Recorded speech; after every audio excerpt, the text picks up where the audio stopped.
خالق السماوات العلا الذي خلق فسوى والذي قدر فهدى والذي أخرج المرعى فجعله غثاء أحوى والصلاة والسلام على صاحب النعمة العظمى والمحجة الكبرى النبي الأمي بالقاسم محمد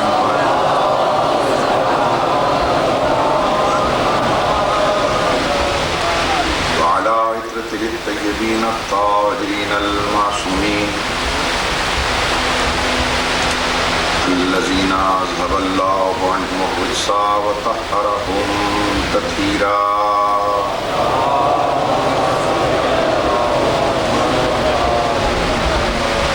أما بعد فقد قال الله تبارك وتعالى في كلامه المبين وهو أصدق الصادقين. بسم الله الرحمن الرحيم. يا أيها الذين آمنوا اطیعوا اللہ واطیعوا الرسول واولی الامر منکم صلوات.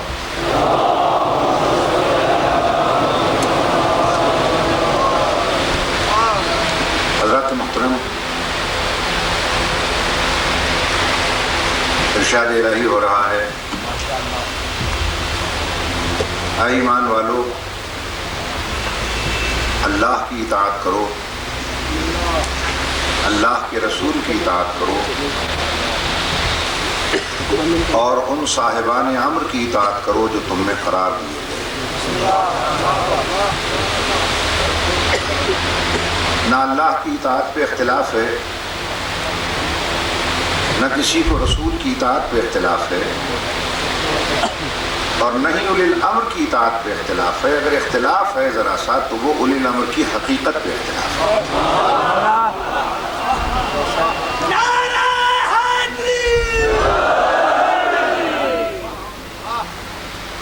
کسی نے کہا اولی الامر سے مراد بہت بڑا عالم ہے، اس لیے کہ علم بھی امر ہے. کسی نے کہا اولی الامر سے مراد حاکم وقت ہے،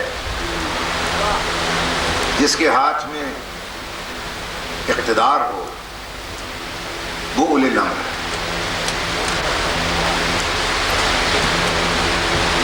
اور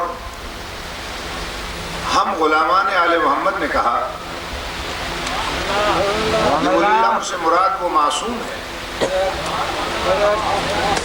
کہ جس کے اشارے پر امر حرکت میں آتا.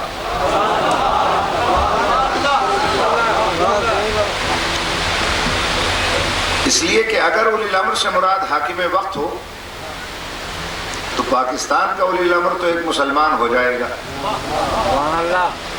اور ہندوستان میں بسنے والے 25 کروڑ مسلمانوں کا اولی الامر گجرال ہوگا. کیا علماء یہ فیصلہ کر سکتے ہیں کہ گجرال کی اطاعت بالکل اطاعت رسول ہے؟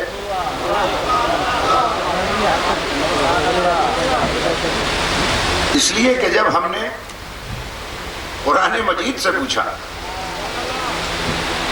تو قرآن مجید نے کہا کہ میری آیات کی روشنی میں خود تلاش کر لو اولی الامر کون. اس لیے کہ اللہ نے جب 3 اطاعتوں کا حکم دیا ہے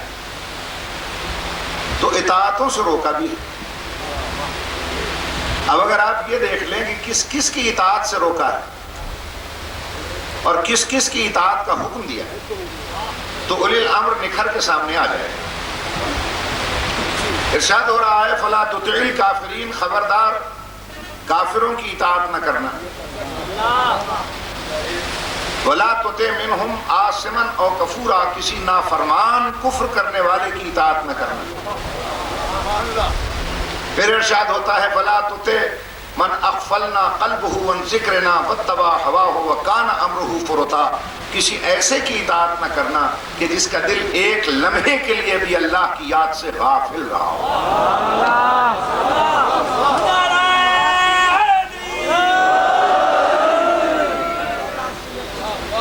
کافر کی اطاعت نہ کرنا، نافرمان کی اطاعت نہ کرنا، افراط و تفرید کا جو شکار ہو جائے اس کی اطاعت نہ کرنا، جس کا دل ایک لمحے کے لیے بھی اللہ کی یاد سے غافل رہا ہو اس کی اطاعت نہ کرنا۔ وَلَا تُطِعِ الْمُكَذِّبِينَ، خبردار کسی سچے کو جھوٹا کہنے والے کی اطاعت نہ کرنا۔ پھر ارشاد ہو رہا ہے وَلَا تُطِعْ كُلَّ حَلَّافٍ مَّهِينٍ، اس ہلکے بار بار قسمیں کھانے والے کی اطاعت نہ کرنا، مناع للخیر، نیکیوں سے روکنے والے کی اطاعت نہ کرنا، اور حماز مشاء بنمیم، کسی چغل خور کی اطاعت نہ کرنا، عتل بعد ذلک زنیم، خبردار کسی کم حسب کی اطاعت نہ کرنا اور کم نسب کی اطاعت نہ کرنا۔ پھر کس کی اطاعت کرنا؟ اطیعوا اللہ واطیعوا الرسول واولی الامر منکم، اللہ کی اطاعت کرنا، اللہ کے رسول کی اطاعت کرنا اور اولی الامر کی اطاعت کرنا۔ اب سارے مسلمان علماء مل کر غور کریں اور تلاش کریں ایسا اولی الامر جو کبھی کافر نہ رہا ہو، جو کبھی نافرمان نہ رہا ہو، جس نے کسی سچے کو جھٹلایا نہ ہو۔ ایسا اولی الامر تلاش کریں جس کا دل ایک لمحے کے لیے بھی اللہ کی یاد سے غافل نہ رہا ہو۔ ولا تتبع اکثر من فی الارض یضلوک عن سبیل اللہ، اور اکثریت کی اطاعت نہ کرنا ورنہ سبیل الہی سے گمراہ کر کے رکھ دیں گے۔ ایسا اولی الامر تلاش کریں کہ جو اکثریت کا پیروکار نہ ہو، ایسا اولی الامر تلاش کریں مل کر ساری کائنات اور سارے علماء کہ جو چغل خور نہ ہو، ہلکا بار بار قسمیں کھانے والا نہ ہو۔ ایسا اولی الامر تلاش کرے دنیا کہ جو نیکیوں سے روکنے والا نہ ہو، اور ایسا اولی الامر کہ جو اعلیٰ حسب ہو، والا نسب ہو، جو قرآن کے اس معیار پر پورا اترے، اسی کو فقہ جعفریہ میں معصوم کہتے ہیں۔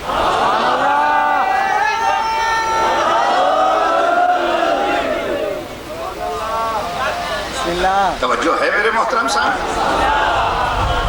اسی کو معصوم کہتے ہیں۔ اور یاد رکھیے ہمارے ہاں اولی الامر کے لیے عصمت کی شرط اس لیے ہے کہ چونکہ ہمارے اصول دین میں خدا عادل ہے۔ توجہ چاہتا ہوں، خدا عادل ہے، اس کے عدل کا تقاضا یہ ہے کہ رسول معصوم ہو، اس لیے کہ اگر خدا عادل نہیں ہوگا تو نبی معصوم نہیں ہوگا، اور جب نبی معصوم نہیں ہوگا تو اولی الامر خود بخود معصوم نہیں ہوگا۔ اور یہ میرا چیلنج ہے اسلام کے 73 فرقوں میں، جہاں خدا کے ساتھ عدالت نہیں وہاں رسول بھی معصوم نہیں ملے۔ بھائی ایک صلوات پڑھ لیں مل کر بآواز بلند محمد والے۔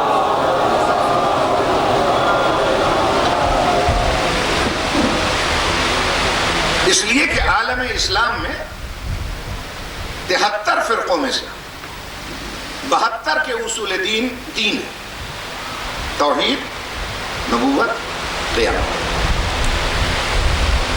صرف غلامان آل محمد کے اصول دین 5 ہیں: توحید، عدل، نبوت، امامت، قیامت۔ تو سب 3 اصول کے پیروکار ہیں، ہم 5 اصول دین کے قائل ہیں۔ ارے مولوی صاحبان نے اصول ہی کا 3-5 کر دیا۔ توجہ ہے دوستو؟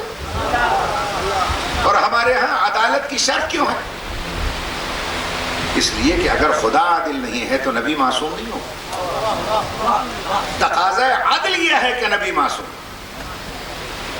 اور جہاں عدالت نہیں ہے وہاں نبی بھی معصوم نہیں ملے گا۔ توجہ رہے، معصوم کسے کہتے ہیں؟ جہاں بھول نہ ہو، جہاں سہو نہ ہو، جہاں نسیان نہ ہو، جہاں کسی قسم کا نامناسب لفظ نہ ہو، نامناسب حرکت نہ ہو، اسے کہتے ہیں معصوم۔ اور میں عقل کی روشنی میں، قرآن کی روشنی میں، فکر کی روشنی میں، سائنس کی روشنی میں مکمل یقین رکھتا ہوں کہ رسول معصوم ہے۔ توجہ ہے میرے محترم سامنے؟ اس لیے کہ اگر اچھا جہاں رسول معصوم نہیں ہے وہاں اولی الامر بھی معصوم نہیں ہے۔ بے توجہ کیجئے، اور یہی وجہ ہے کہ بدترین دشمن اسلام فلپس کے ہٹی جیسا دشمن اسلام اور آل محمد سے کینہ رکھنے والا یہ کرسچن جس کا نام ہے فلپس کی ہٹی، لیکن حق اور جادو وہ ہے جو سر چڑھ کے بولتا ہے۔ اس نے ہسٹری آف عرب لکھی، تو ہسٹری آف عرب لکھتے لکھتے عرب کے جتنے مذاہب تھے سب کا جائزہ لیتا چلا گیا، اور جتنے فرقے تھے سب کا جائزہ لیا، اور جائزہ لیتے لیتے جب ہمارے اماموں تک یہ پہنچا تو اس جیسے متعصب رائٹر کو یہ فقرے لکھنے پڑے کہ the imamates of Shia were divinely protected from sin and error، کہ دنیا جہان کے فرقوں میں اور دنیا جہان کے فرقوں کے اماموں میں فقط شیعوں کے امام گناہوں سے پاک اور معصوم نظر آتے ہیں۔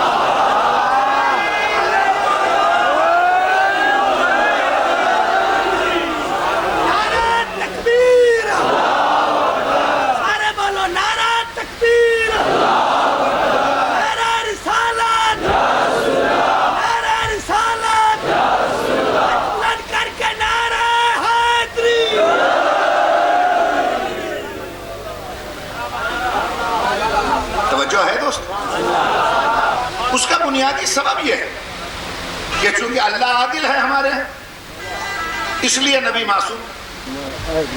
توجہ، اور آپ کی اسی حیدرآباد میں ایک دفعہ میری تقریر ہو رہی تھی قدم گاہ پر، تو میں نے بیان کیا مولا علی کی ولادت کا جشن تھا کہ آج بھی میرے مولا علی کی ولادت کی نشانی کعبے کی لکیر ہے دیوار میں جو قائم ہے۔ تو ایک مولانا نے فل والیوم پر سپیکر کھول دیا، وہاں سے آواز دی غلط غلط۔ میں نے کہا پتہ نہیں کیا غلط ہو گیا، کہنے لگا یہ ولادت کی لکیر نہیں ہے کعبے میں۔ میں سمجھا کوئی نئی ریسرچ ہو، نئی تحقیق۔ اس نے بیان کیا کہ نبی اکرم کعبے میں عبادت کرنے آتے تھے، عبادت کرتے کرتے ایک دن گھر کی پریشانی میں جلدی سے چلے گئے گھر، کعبے میں تالا لگا دیا دروازے پر اور اپنی تسبیح بھول گئے۔ دیکھیے جہاں عدالت نہیں ہوگی توحید میں، نبی بھولتا نظر آئے گا۔ توجہ چاہتا ہوں، انہوں نے کہا کہ نبی تسبیح بھول گئے، تو تسبیح کا دل گھبرایا، وہ دیوار توڑ کے نکل آئی۔ میرے سنی شیعہ بھائیوں، اس کا سیدھا سادہ نتیجہ یہ نکلے گا نا کہ یہ علی کی ولادت کی نشانی نہیں ہے، نبی کی بھول کی نشانی ہے۔ میں نے وہیں سے جواب دیا، میں نے کہا مولانا اگر یہ ولادت کی لکیر نہیں ہے مولا علی کی نشانی، نبی کی بھول کی نشانی ہے، تو تسبیح تو ہر وقت ہاتھ میں رہتی تھی، نبی کعبے میں بھول گئے، تو قیامت کے دن تم تو مصیبت میں پڑ جاؤ، اس لیے کہ تم معصوم تو نہیں ہو، گناہ گار ہو، اور تم خود کہتے ہو کہ سرکار سے گناہ بخشوانے جائیں گے، سرکار رحمت کائنات ہے، سرکار بھولنے کے عادی بقول تمہارے، تو سب سے پہلے تو سرکار پوچھیں گے تو ہے کون؟ پہلے تو اپنا تعارف کراؤ۔ تم کہو گے سرکار آپ کا ذکر کرتا تھا، مسجد میں رہتا تھا، آپ اتنا نہیں جانتے، آپ کی امت میں سے ہوں، اور کتنے ایسے ہوں گے جو سرکار کے دور کے بھی آئیں گے، مرد بھی آئیں گے، عورتیں بھی آئیں گی۔ مرد کہیں گے سرکار یہ تو 1400 سال بعد کا مولوی ہے، ہم تو آپ کے پاس رہتے تھے، قریب رہتے تھے۔ کتنی عورتیں آئیں گی کہ سرکار میں تو ہر وقت ساتھ رہتی تھی، مجھے تو پہچانے۔ تو سرکار کہتے ہیں کہ جب میں ہاتھ والی بھول جاتا ہوں تو ساتھ والی کو کیسے؟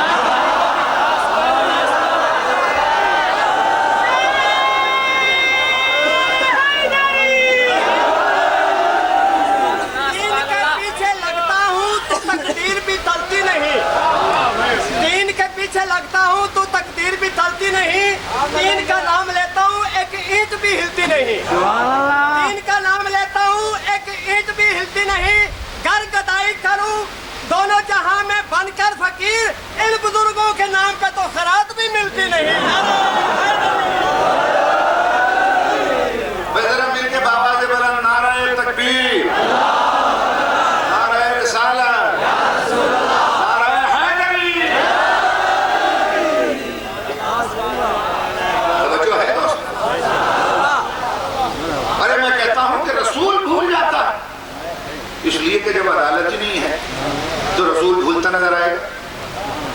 ارے میں کہتا ہوں کہ آپ ذرا عقل کی روشنی میں دیکھ لیں کہ بھول سکتا ہے یا نہیں۔ رسول کہتے کسے ہیں؟ توجہ چاہتا، رسول کے معنی کیا؟ دیکھیے، اللہ اور بندے کے درمیان کمیونیکیشن کا جو سب سے بڑا ذریعہ ہے وہ کہلاتا ہے رسول۔ یہ ماڈرن تعریف کی ہے میں نے پڑھی لکھی دنیا کے لیے۔ رسل و رسائل کا سب سے بڑا ذریعہ کمیونیکیشن کا، اسے کہتے ہیں رسول۔ ارے میں کہتا ہوں آپ کا اگر مصنوعی ذریعہ کمیونیکیشن کا، میں اس کی مثال دے دیتا ہوں، اس لیے کہ بانی مجلس وہ ہے کہ جو ٹیلی فون کے ڈپارٹمنٹ سے تعلق رکھتے ہیں۔ توجہ ہے یہ نہیں؟ تو میں کہتا ہوں سب سے بڑا ذریعہ تو ٹیلی فون ہے اس عصر حاضر میں، کمیونیکیشن کا سب سے بڑا ذریعہ ہے نا۔ اچھا میں ملا آدمی، مجھے تو پتہ ہی نہیں ٹیلی فون کیا ہوتا ہے۔ سائیں مرید علی شاہ نے مجھے اسلام آباد طلب کیا کہ آپ اسلام آباد آئیں، آپ کے یہاں ٹیلی فون کا کنیکشن ہم دینے والے ہیں، تو آپ اپنی مرضی کا نمبر لے لیں۔ اب میری بلا جانے ٹیلی فون کیا ہے، میں ان کے یہاں اسلام آباد چلا گیا تو انہوں نے مجھے اپنے ڈرائنگ روم میں بٹھا دیا، تو وہاں اتنا سا ڈبہ رکھا تھا، تو میں نے ان سے پوچھا، میں نے کہا صحیح یہ کیا ہے ان کا ٹیلی فون؟ میں دیہاتی آدمی تھا، میں نے کہا قبلہ ٹیلی فون کیا ہے؟ کہ رسول و رسائل کا ذریعہ ہے۔ میں نے کہا کیا اس پر روٹی پکتی ہے؟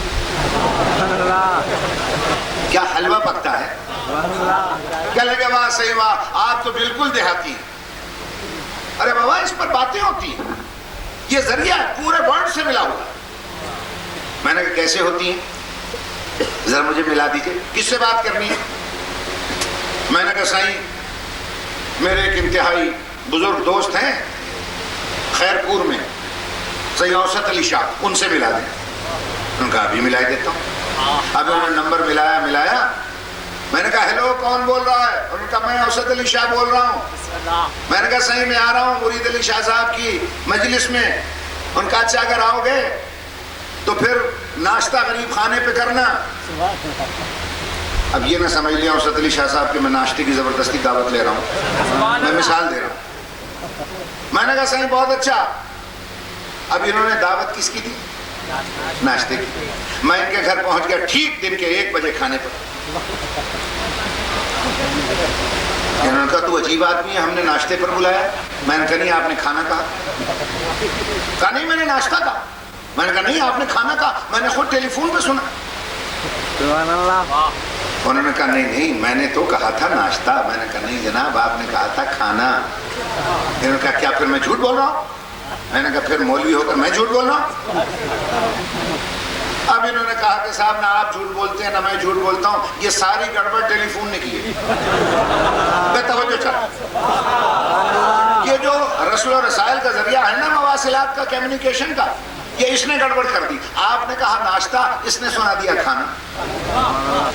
سائیں مرید علی شاہ نے کہا بابا کوئی عقل سے کام لو، یہ تو رسل و رسائل کا ذریعہ ہے، یہ اپنی طرف سے تو کچھ کہتا نہیں، یہ بولتا نہیں جب تک میں نہ بولوں۔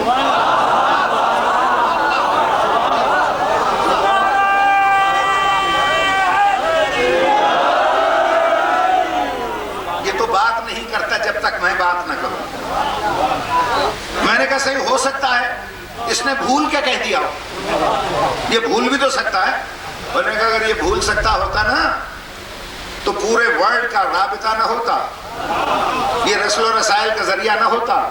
اگر یہ بھولنے لگے تو ابھی ساری دنیا تباہ ہو جائے۔ اس لیے کہ اگر کلنٹن اور یلسن کے درمیان ہاٹ لائن پر اس رسل و رسائل کا رابطہ نہ ہو تو غلط فہمی سے وہ کہے کچھ، یہ بھول کر کہہ دے کچھ، تو ایٹمی میزائل چل جائیں گے، دنیا تباہ ہو جائے گی۔ ارے میں نے کہا کیوں نہیں بھولتا؟ سائیں مرید علی شاہ نے مجھے سمجھایا۔ ان کا ارے مولانا ذرا دنیا کا مطالعہ بھی کرو، سائنس کو بھی سمجھو، اس کے اندر ہے کرنٹ۔ میں نے کہا کرنٹ کیا ہوتا ہے؟ ان کا نور کی ایک لہر ہے جو اس میں کام کر رہی ہے۔ میں نے کہا اس کا کیا کمال ہے؟ اس نے کہا نور کی لہر کا کمال یہ ہے کہ نہ لہجہ بدلنے دیتا ہے وہ، نہ زبر زیر پیش بدلنے دیتا ہے، نہ بات ہاتھ بدلنے دیتا ہے، نہ اسے بھولنے دیتا ہے، نہ اسے بھٹکنے دیتا ہے۔ وہیں سے سائنس نے مجھے سمجھا دیا کہ جب مصنوعی ذریعہ رسل و رسائل کا نہ پھولتا ہے نہ بھٹکتا ہے، تو جو اللہ اور بندے کے درمیان رسل و رسائل کا اصلی ذریعہ رسول ہوگا وہ مجسم نور ہوگا، اس میں نہ سہو آ سکتا ہے، نہ نسیان آ سکتا ہے، نہ ہذیان آ سکتا ہے۔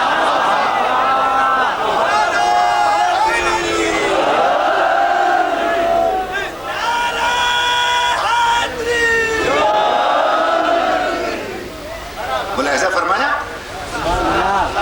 اچھا میں نے ان سے کہا، میں نے کہا سائیں مجھے بھی لے دیں۔ ان کا اسی لیے تو بلایا اسلام آباد، لے دیتا ہوں۔ اب انہوں نے مجھے کہا کون سے لوگ ہیں؟ جرمنی کا ہے، جاپان کے ٹیلی فون ہیں، امریکہ کے ہیں، پاکستان کے ہیں، اور جناب کوریا کے ہیں۔ میں نے کہا صحیح مجھے کوئی پتہ نہیں، مجھے تو ویسا لے دیں جیسا آپ کا، بالکل آپ جیسا ہو۔ ان کا لے دیتے، انہوں نے مجھے لے دیا۔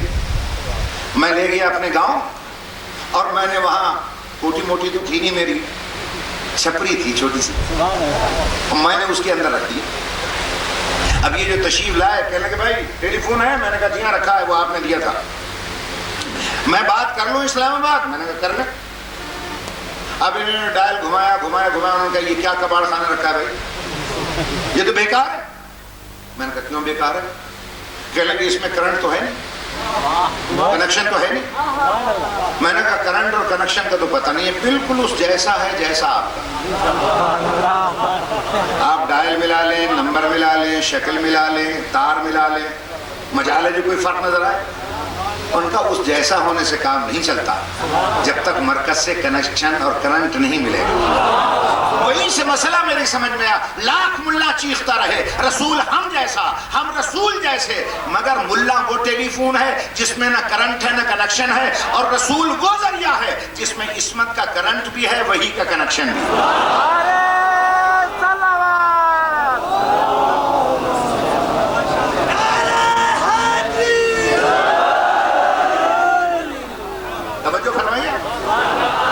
اس سے زیادہ آسان ذریعہ سمجھانے کا میرے پاس نہیں۔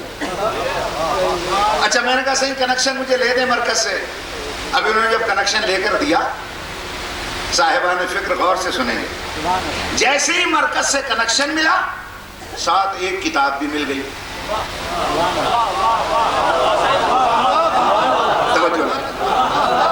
ارے میں نے کہا جناب پہلے تو کتاب نہیں دی آپ نے۔ اس نے کہا کتاب بغیر کنیکشن کے آتی نہیں۔ مرکز سے کنیکشن ملا، کتاب آ گئی۔ اب وہ اتنی موٹی کتاب، میں نے جو کھول کے دیکھا اسے، تو اس کے اندر 3 کانٹے لگے ہوئے تھے سرخ سیاہی سے، ہیلو ہیلو ہیلو۔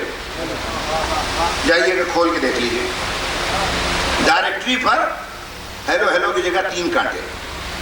میں نے کہا جناب یہ کیا ہے؟ ان کا نیچے پڑھ لینا۔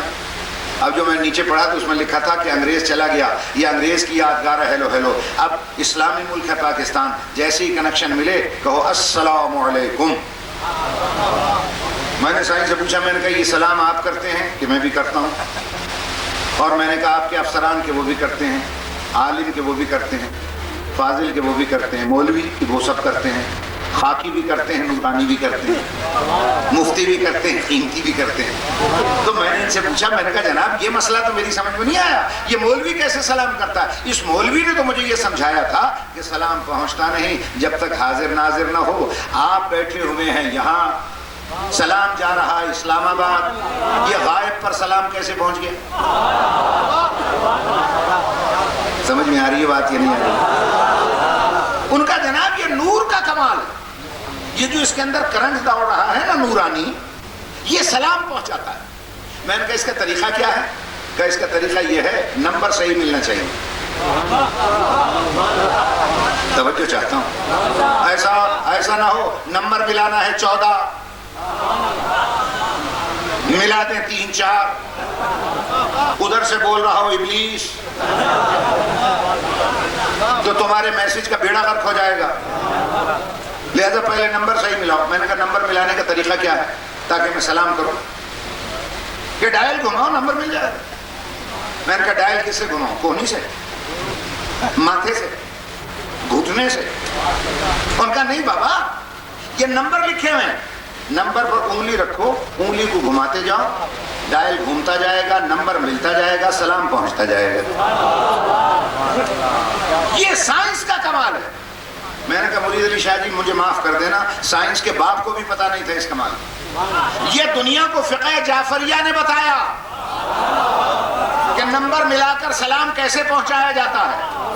ارے دنیا ہم پر صدیوں سے اعتراض کرتی رہی، یہ کیا کرتے ہیں یہ علی علی کرنے والے؟ نماز پڑھ لیتے ہیں، پھر انگلی اٹھا لیتے ہیں، کہتے ہیں السلام علیکم یا ابا عبداللہ، پھر انگلی گھما دیتے ہیں، السلام علیکم یا غریب الغربا، پھر انگلی گھما دیتے ہیں، پھر کہتے ہیں السلام علیکم یا صاحب العصر والزمان۔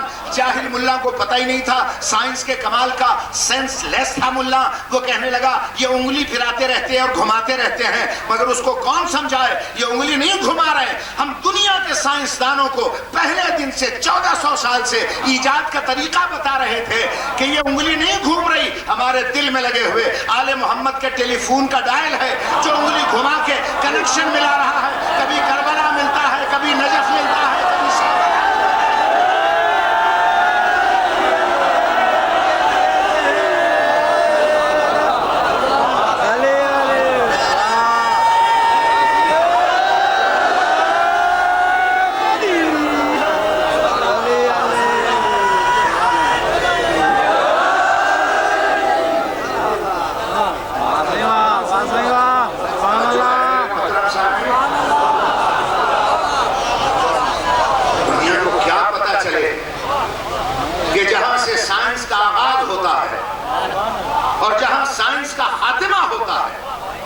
فقہ جعفریہ کے اصول وہاں سے شروع ہوتے ہیں۔ توجہ ہے میرے محترم سامعین؟ تو آپ مجھے یہ بتا دیجئے کہ جب مصنوعی ذریعہ مصنوعی نور سلام بھی پہنچاتا ہے، کنیکشن بھی ملا دیتا ہے، نہ بھولنے دیتا ہے، نہ بھٹکنے، نہ سہو آتا ہے، نہ نسیان آتا ہے، تو جسے اللہ کمیونیکیشن کا حقیقی ذریعہ رسول بنا کر بھیجے۔ توجہ ہے دوستو؟ اس میں بھول کہاں سے آئے، اس میں سہو کہاں سے آئے، اس میں نسیان کہاں سے آئے؟ بس یاد رکھنا یہی وجہ ہے کہ چونکہ اللہ وہ ہے کہ جو عادل ہے، نبی وہ ہے کہ جو معصوم ہے، اور جب نبی معصوم ہے تو امام خود بخود معصوم۔ سمجھ میں آ گئی بات؟ اب جہاں اصول دین ہے 3، توحید، نبوت، قیامت۔ اچھا دیکھیے جانا ہے قیامت تک، گھبرا نہ گئے ہوں تو 5 منٹ اور لے لوں میں آپ کو۔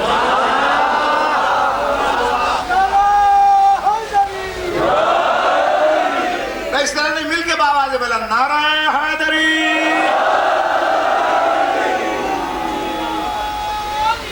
تو بھائی جانا تو قیامت تک ہے۔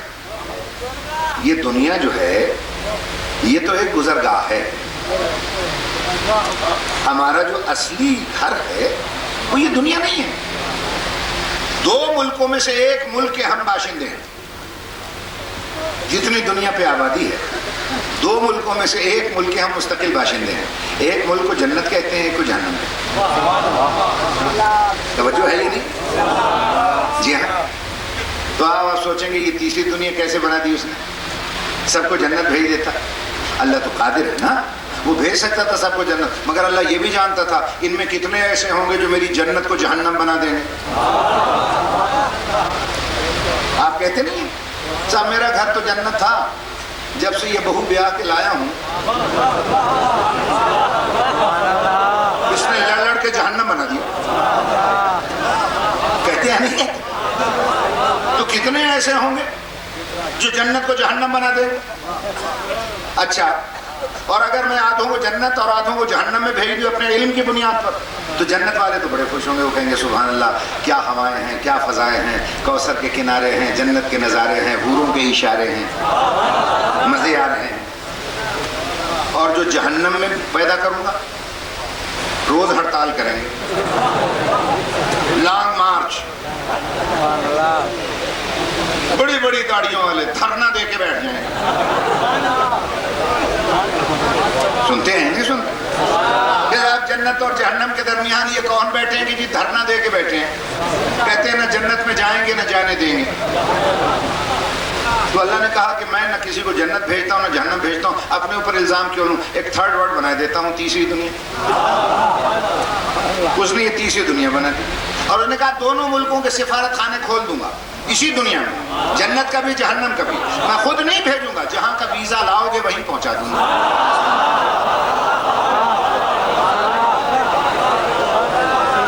سمجھ میں آ رہی بات ہے؟ تو اب یہ آپ پر اللہ نے چھوڑ دیا کہ جہاں کا ویزا لاؤ گے پہنچا دے گا. اب ہم نے بڑا تلاش کیا کہ جنت کا ویزا ملے گا کہاں سے. توجہ ہے یا نہیں؟ نہیں، کہاں سے ملے گا جنت کا ویزا؟ تو اب ویزا تو انگلش کا لفظ ہے. اب میں نے عربی میں ڈھونڈا کہ ویزے کو عربی میں کہتے کیا ہیں. تو میں نے ڈھونڈتے ڈھونڈتے جو لغت میں دیکھا تو ویزے کی عربی نکلی جواز. جواز. میں نے کہا کہ یہ جواز جو ہے پاسپورٹ کی عربی ہے جواز، اور جنت میں بغیر پاسپورٹ کے آپ جا نہیں سکتے. بھئی کسی ایک ملک سے دوسرے ملک میں جائیں گے تو پاسپورٹ ضروری ہے نا. تو جواز کے معنی ہوتے ہیں پاسپورٹ. میں نے کہا شاید جنت کا پاسپورٹ ملے گا بزرگ ترین ہستیوں سے. میں صحابہ کرام رضوان اللہ علیہم کے پاس پہنچ گیا. میں نے کہا سرکار جنت کا پاسپورٹ چاہیے. انہوں نے ہمیں غور سے دیکھا. پہلے بزرگ نے آواز دے کر کہا عقل کے اندھے میرے پاس کیا ہے، میں تو خود پاسپورٹ کی تلاش میں ہوں. میں نے کہا قبلہ پاسپورٹ کیسے ملے گا؟ انہوں نے آواز دے کر کہا لا یجوز احد الصراط الا من كتب له علی الجواز.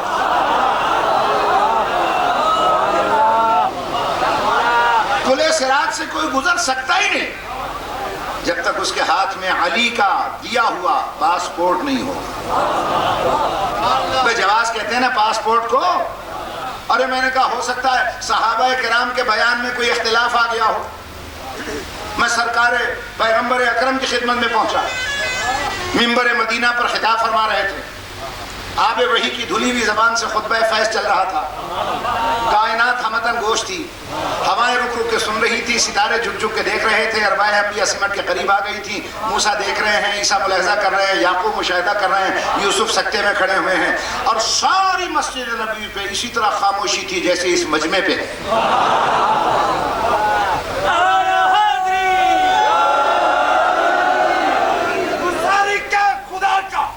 نبیوں کے مشکل کشا کا، شیعوں کے پیشوا کا نام ہے نعرہ حیدری.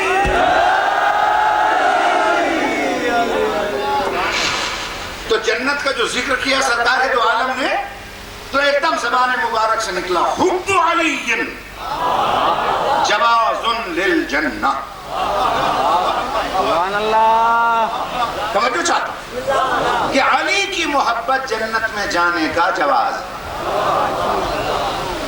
اب جواز کے معنی سمجھے؟ جب میں یہاں پاسپورٹ کے آفس میں پہنچا اور میں نے پاسپورٹ لیا تو اب پاکستانی پاسپورٹ پر بھی لکھا رہتا ہے جواز السفر.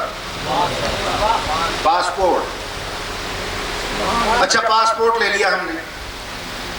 ہمارے یہاں سے بیچارے حاجی صاحبان جاتے ہیں، آپ کو بتائیے، ہار لدے ہوئے گلے میں، آگے آگے مولودی والا، آئیں پیچھے پیچھے حاجی، گلے میں بے شمار ہار.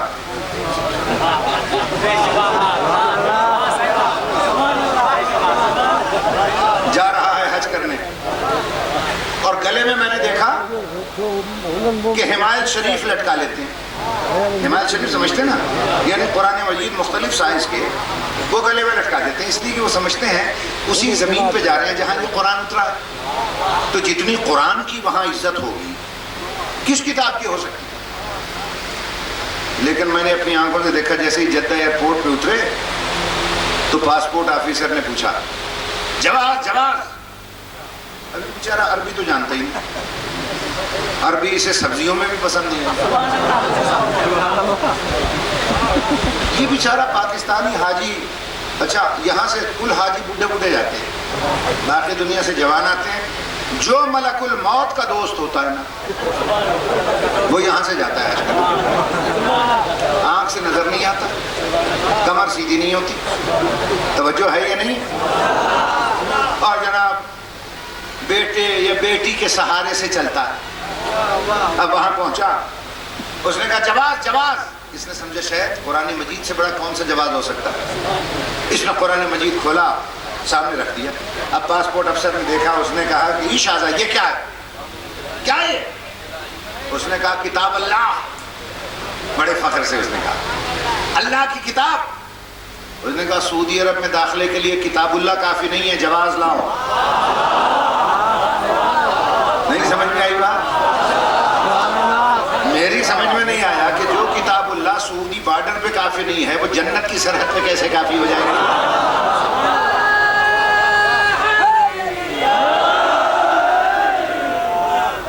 اب اس نے کہا یہ نہیں چاہیے جواز۔ اس نے کہا جواز ہو کی ہندہ جواز، ہاں کی ہندہ۔ میں نے کہا بابا پاسپورٹ؟ اس نے کہا اچھا پاسپورٹ نو کہنے میں؟ میں نے کہا ہاں۔ اب اس نے جیب میں پھدوئی میں ہاتھ ڈال کے کھینچا پاسپورٹ، وہ سامنے رکھ دیا۔ اب دیکھا پاسپورٹ آفیسر نے، ٹھیک ہے یہ پاسپورٹ ہے لیکن ورق الٹتے الٹتے الٹتے۔ اس نے کہا بین تاشیرہ، پاسپورٹ تو ہے، ویزا کدھر ہے؟ ویزا۔ اس نے کہا وہ کیا ہوتا ہے ویزا؟ تو وہاں پاسپورٹ افسر نے سمجھایا، ہو بڑے میاں ہمارے ملک کا ایک نمائندہ تمہارے ملک میں رہتا ہے،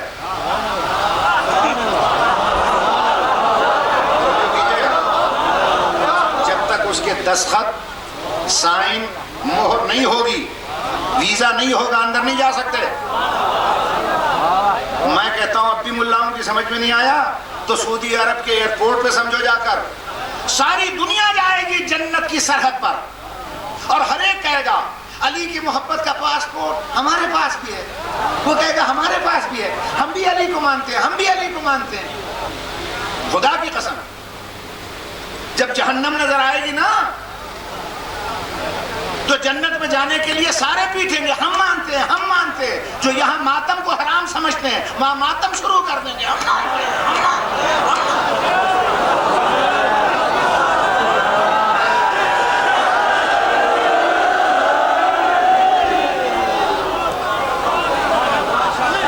توجہ ہے یا نہیں ہے؟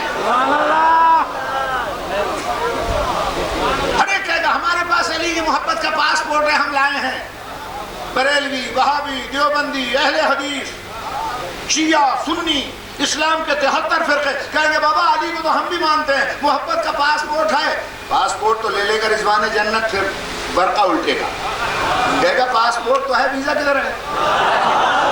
ویزا کدھر ہے؟ وہ کہیں گے وہ کیا ہوتا ہے؟ وہ گردن پکڑ کر کہے گا عقل کے اندھے جنت کا ایک نمائندہ تمہاری دنیا میں ہمیشہ رہا ہے، جب تک امام زمانہ کے دستخط اور مہر کا ویزا نہیں ہوگا جنت میں نہیں جا سکتے۔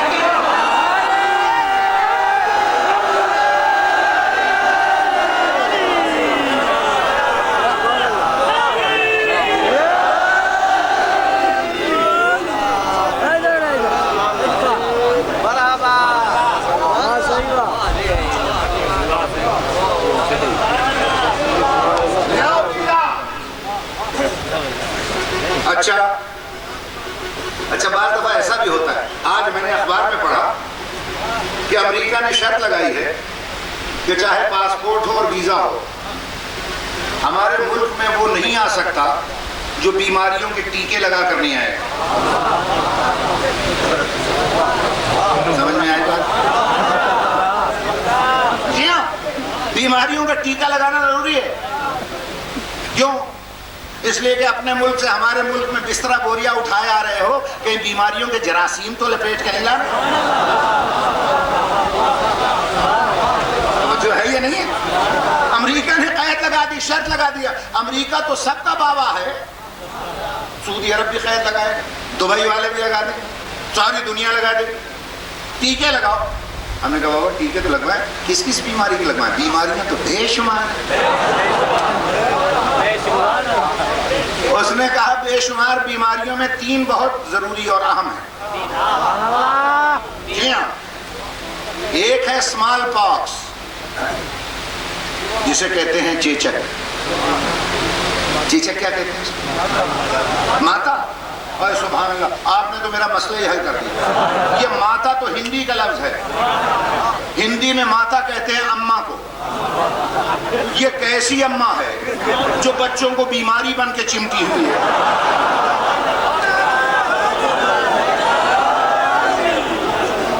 تو کہیں گے ٹیکا لگوایا تھا. ایک اس ماتا کا بھی ابا ہے, کالرا, ہیضہ, اس کا ٹیکا لگوایا. اچھا اس کا بھی ٹیکا لگ گیا. اب ایک اور بلا شروع ہوئی ہے, ایڈز. یہ 3 بیماریوں کے ٹیکے بہت ضروری ہیں. آج کا اخبار پڑھ لیجئے گا مشرق, اس کے اندر یہ شائع ہوا ہے. میں کہتا ہوں یہی حساب جنت کے دروازے پر ہوگا. ویزا بھی دکھا دیں گے, پاسپورٹ بھی دکھا دیں گے. رضوان جنت کہے گا ٹیکے لگوائے ہیں؟ دنیا کے جراثیم لے کر جنت میں گھس رہے ہو, ٹیکے لگوائے یا نہیں ہیں؟ کہ جی کون کون سے ٹیکے؟ آواز آئے گی کہ جب تک خائنوں, غاصبوں اور کاذبوں کے خلاف تبرے کا ٹیکا نہیں لگے گا جنت میں نہیں جاؤ گے.